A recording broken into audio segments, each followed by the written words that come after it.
கொண்டுங்கிறது குரானை கொண்டு அர்த்தம் கிடையாது. ஏன்னா குரான் நேர் வழி காட்டுறதுக்காகத்தான் அல்லாஹ்வால் தரப்பட்டிருக்கிறது.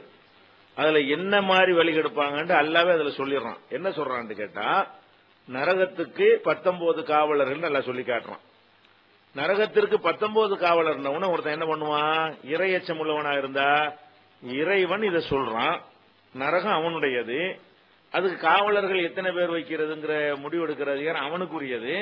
19 அவன் ஏதோ 19 வச்சிருக்கான்னு விட்டு போயிருவோம். நம்ம என்ன செஞ்சிருவோம்? நரகம் இருக்குது, அதுக்கு 19 காவலர் இருக்கிறாங்க, இது அல்லாஹ்வுடைய ராஜ்யத்தில் உள்ள ஒரு விஷயம். இதுல போய்கிட்டு பெரிய நம்ம மறுப்பு சொல்வதற்கோ மாற்று கருத்து சொல்றதுக்கோ அல்லாட்ட கேள்வி கேட்கறதுக்கோ ஒண்ணுமே இல்ல. இது கரெக்டா சிந்திக்கிறவன் கரெக்டா ஆயிருவான். சில பேர் என்ன செய்வான்? நரகம் இருக்கு 19 20 இருந்தா என்ன 30 வச்சுக்கிற வேண்டியதானே இப்படி கேட்பான்.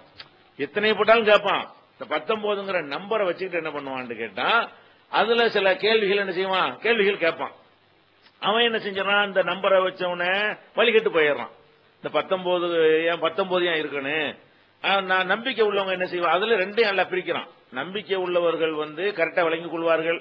நம்பிக்கை இல்லாதவன் என்ன செய்வான்? அது இந்த 19 கேட்பான். அல்ல அந்த நீங்க வாசிச்ச வசனத்திலேயே இந்த நம்பரை கொண்டு அல்லாஹ் என்ன நாடுகிறான்னு கேட்பாங்க. அப்படி எல்லாம் அல்லாஹ் சொல்லி காட்டுறான். அதனால அல்லாஹ் ஒரு விஷயத்தை சொல்றான்னு சொன்னா அதை அப்படியே ஏத்துக்கொண்டு போறதுங்கிறது தான் ஒரு நரியான மூமினுக்கு அடையாளம். அதை விட்டுட்டு இதுல அல்லாஹ்வுடைய அதிகாரத்தில் அவன் செஞ்சான்னு கேள்வி கேட்பது என்பது நம்மள வழிகேட்டில் கொண்டு தள்ளிரும்.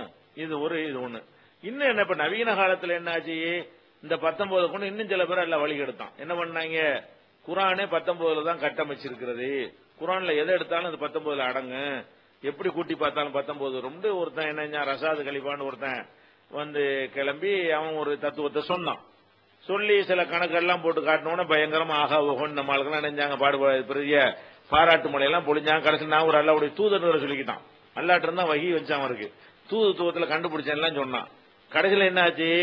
அவன் சொன்ன 50 கணக்குல 99% பொய்ங்கிறது நிரூபிக்கப்பட்டுருச்சு. நாங்க கூட அவங்களோட விவாதங்கள்லாம் பண்ணியிருக்கிறோம். அதுல குரான்ல எதெல்லாம் 19 வருதுன்னு சொல்றானோ அது எப்படி தவறுங்கிறத நிரூபிச்சிருக்கிறோம். அது நம்முடைய onlinepj.comல போனீங்கன்னா 19 அபத்தமா அற்புதமா அப்படிங்கிற தலைப்புல விவாதங்கள், அதாவது வீடியோங்கிற தலைப்புல போய் விவாதங்கள்ங்கிற உள் தலைப்பை கிளிக் பண்ணி அது உள்ள பாத்தீங்கன்னு சொன்னா 19 அபத்தமா அற்புதமா அப்படின்னு இருக்கும். அதை போய் கேட்டீங்கன்னா இந்த 19 கொண்டு எப்படிலாம் வழிகட்டு போயிருக்கிறான்னு நீங்க கண்டுபிடிச்சிக்கிறீங்க. அதே மாதிரி இந்த வசனத்தை நம்முடைய குரான் தமிழாக்கத்தை எடுத்து பார்த்தீங்கன்னு சொன்னா, என்னுடைய டிரான்ஸ்லேஷன் இருக்குல்ல, அதுல இந்த வசனத்துக்கு ஒரு குறிப்பு நம்பர் கொடுத்திருப்பேன். அந்த நம்பர்ல போய் பாத்தீங்கன்னா இந்த 19 கொண்டு என்னென்ன பொய் சொன்னா எப்படிலாம் அது பொய்யா இருக்குது, அது எழுத்து மூலமாக 30-40 பக்கத்துக்கு நினைஞ்சிருக்கோம். அதுக்கு அந்த டீட்டெயில்லாம் விரிவாக விளக்கி இருக்கிறோம். அதனால இந்த 19ங்கிறத நரகம் இருக்கு, 19 காவலர் இருக்கிறார்கள், அதோடு நிறுத்திக் கொள்றவன்லாம் நேர்வழிக்கு போயிருவான். அதுல வேற என்னமோ இருக்குன்னு எவன்லாம் சொல்லுவானோ அவன் எல்லாம் வழி கெடுக்கிற நிலைக்கு தள்ளப்பட்டுருவான். அதுதான் நான் சொல்லி இதை கொண்டு வழி கெடுக்கிறான்னு சொன்னா, சில பேர் இது என்ன நம்பர்னு கேட்பான், சில பேர் இந்த நம்பருக்கு ஒரு தத்துவத்தை சொல்லுவான். 2 பேரும் வழிகட்டு போயிருவான்.